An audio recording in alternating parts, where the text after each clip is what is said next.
All right, let's just dive right in. Today, we're breaking down one of the most powerful spiritual books out there, Eckhart Tolle's A New Earth. Our goal here is to boil down these huge and, let's be honest, sometimes tricky ideas into something super clear and useful. So this book, it came out back in 2005, and man, it just exploded into the mainstream. Why? Because it came with this huge promise, a path to awakening to your life's purpose. It suggests that this massive shift in how we think isn't just a nice idea, it's actually essential for us to survive.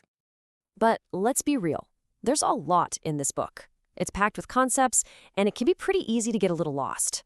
So what's the one central idea, the real heart of it all? Well, that's exactly what we're going to unpack right now. And this is it. This is the big, radical idea at the heart of the book. Tolle's diagnosis for, well, everything, is that all our unhappiness, our conflict, our anxiety, it all comes down to one massive mistake. We have no idea who we really are. So, to really get the solution, we've got to understand the problem first, right? Tolle starts by digging into what he calls our inherited dysfunction. And Tolle drops a bombshell right here. He says the biggest obstacle we face as a species isn't some external enemy, it's our own mind. For most of us, he argues, our mind is just running wild 24/7, thinking, judging, creating these stories that we get completely tangled up in. And who's the director of this whole mental show? Well, that's what he calls the ego. Now, this isn't ego like being arrogant. No. For Tolle, the ego is way deeper. It's that non-stop voice in your head, that stream of consciousness and all the feelings it cooks up.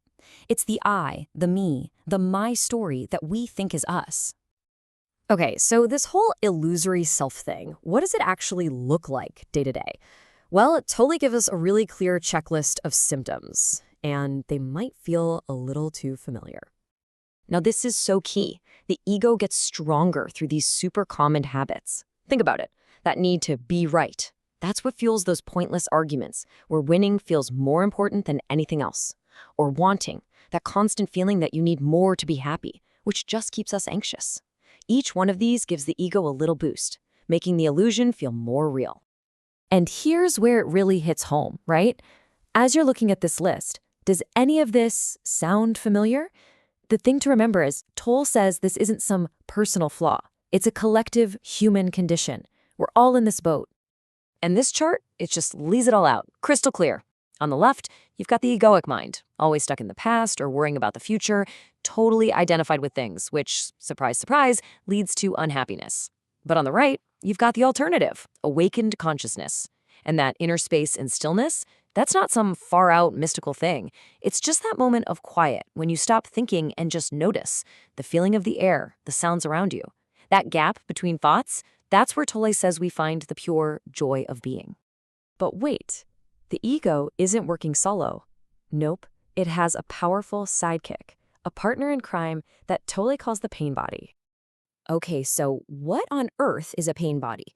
Imagine it's like this, a shadow self living inside you, literally made up of all the old, unprocessed emotional pain from your entire life.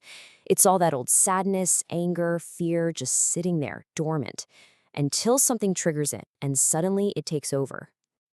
And here's the crazy part. The pain body is like a creature that wants to survive, and it needs to feed. It does this in two main ways. First, it'll trigger negative thoughts, which create more negative emotions, yum yum, for it to eat. And second, it will literally provoke fights and drama in your life because it just loves to feed on that emotional chaos. All right, so we've looked at the problem, the ego, the pain body. It sounds kind of heavy, right? But here's the good news. Tolle's real focus is on the solution, on what he calls the awakening of a new consciousness. And this, right here, is the absolute game changer in his whole teaching. You can't fight the ego, because fighting it is just another ego trip. The only way out is to simply become aware of it. The moment you notice that voice in your head, without judging it, you're not possessed by it anymore. You are the awareness behind the voice. So how do you actually do this in your crazy busy life? Well, Tolle gives us these three really simple ways of being. It all starts with acceptance. You're stuck in traffic. Instead of losing your mind, can you just accept that this is the reality right now? From there, see if you can find enjoyment. This just means being fully present with simple things, like really feeling the warm water when you do the dishes. And the final stage is enthusiasm, when what you're doing is so aligned with your purpose that it feels effortless and joyful. That's the goal. Seriously, if there's only one thing you remember from all of this, let it be this quote. This simple shift in perspective is everything.